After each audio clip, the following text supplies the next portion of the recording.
Terima kasih pemirsa, masih bersama kami dalam acara dialog kali ini. Sekarang kita lanjutkan lagi perbincangan kita dengan Bapak Profesor Dr. Haryono Siono. Baik Bapak, tadi berbicara mengenai lansia yang produktif, Betul. tapi juga ada yang tidak produktif. Ya. Apa yang bisa kita lakukan terhadap mereka ini Bapak? Ya. Putri, kalau kita lihat bahwa penduduk Indonesia yang miskin itu sekitar 11%. Katakanlah lansia yang tidak produktif itu juga antara 10 sampai 15%. Berarti dari 24 juta lansia itu kurang lebih juga sekitar 10% atau 2,4 juta atau katakanlah 2,5 juta, paling banter ya 3 juta yang tidak produktif. Nah, yang tidak produktif itu dibagi sekarang. Kalau sangat tidak produktif dan sakit, tentunya lansia itu ditaruh di rumah sakit oleh keluarganya, dan keluarganya harus tetap cinta kepada lansianya itu.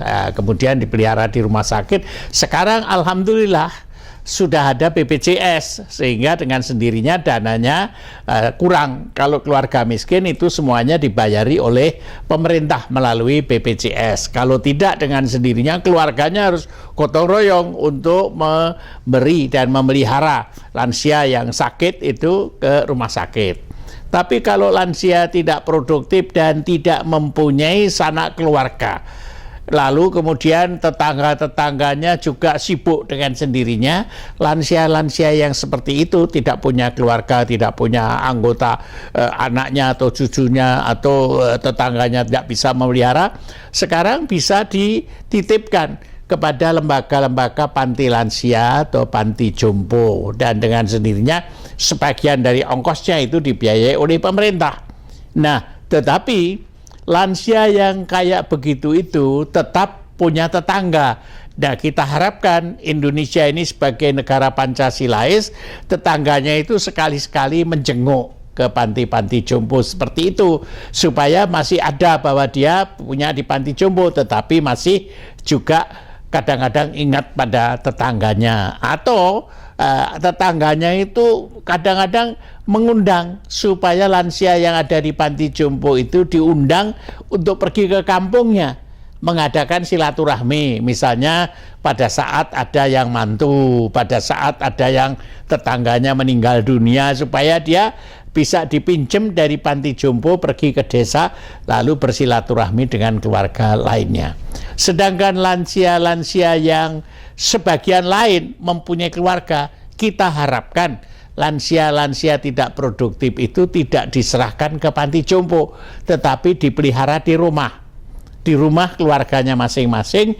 Nah, keluarganya itu kemudian mengajari anggota-anggota keluarganya untuk belajar ke panti jompo bagaimana menangani lansia-lansia yang ada di rumahnya, bagaimana mengecek tekanan darahnya, bagaimana mengecek gula darahnya, bagaimana memberi makanan, bagaimana mengatur obat rutin yang harus dimakan setiap harinya dan sebagainya.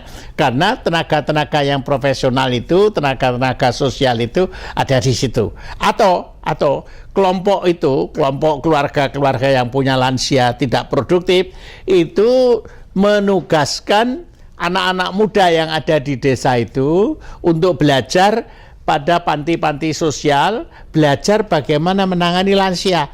Dan anak-anak muda itu dijadikan relawan lansia di desa. Nah, sebagai honor, orang-orang atau keluarga-keluarga yang punya lansia itu memberi honor kepada anak-anak muda itu sebagai sukarelawan memelihara lansia. Baik Bapak. Bapak juga sebagai Ketua Umum PWRI, juga Hiprada. Apa sih Pak yang dilakukan organisasi yang Bapak pimpin ini dalam memberdayakan dan mempedulikan lansia? Hiprada sekarang ini saya tugasi untuk tetap peduli terhadap ketiga generasi. Misalnya di DKI Jakarta peduli terhadap pengembangan posdaya, pengembangan kegiatan-kegiatan di posdaya. Di Jawa Tengah sudah membentuk sekitar 800 posdaya di desa-desa di Jawa Tengah, dan si lansia ini menjadi sesepuh dari posdaya yang ada di desa. Sedangkan Posdaya kegiatannya adalah pengentasan kemiskinan dan pemberdayaan keluarga. Begitu juga di Jawa Timur. Nah, sedangkan Hiprada sekarang ini ditugasi nomor 1 untuk membangun apa yang dinamakan gerakan pramuka berbasis pedesaan bersama dengan kuartir cabang gerakan pramuka. Nomor 2, karena Hiprada itu bekas pramuka, maka dia sekarang pergi ke kampung-kampung mengadakan ceramah bagaimana supaya anak muda itu masuk pramuka agar menjadi anak-anak yang dapat dipercaya, mempunyai karakter dan bisa berhidup bergotong royong terhadap anak muda lainnya, tidak saling pukul-pukulan, berkelahi dan sebagainya. Karena pramuka ini sifatnya saudara terhadap semua dan karakternya adalah karakter yang tangguh. Baik Bapak, untuk ukuran keberhasilan sendiri, langkahnya sendiri yang akan dilakukan ini apa nih Bapak? Nomor 1, lansia di Indonesia umurnya tambah panjang. Nah, nomor 2, lansia di Indonesia tidak semuanya pakai tongkat. Jadi artinya dia masih bisa jalan tegak. Nomor 3, lansia itu tidak dianggap sebagai akhir segala-galanya. Bahwa sudah lansia, sudahlah tinggal berdoa nunggu panggilan Tuhan Yang Maha Kuasa. Tidak, berdoa, tetapi tetap giat dan menyumbang kepada pembangunan nusa dan bangsa. Baik Bapak. Baik pemirsa, jangan kemana-mana, tetaplah bersama kami. Dan kita akan lanjutkan lagi pada sesi berikutnya, tentunya setelah jeda pariwara berikut ini.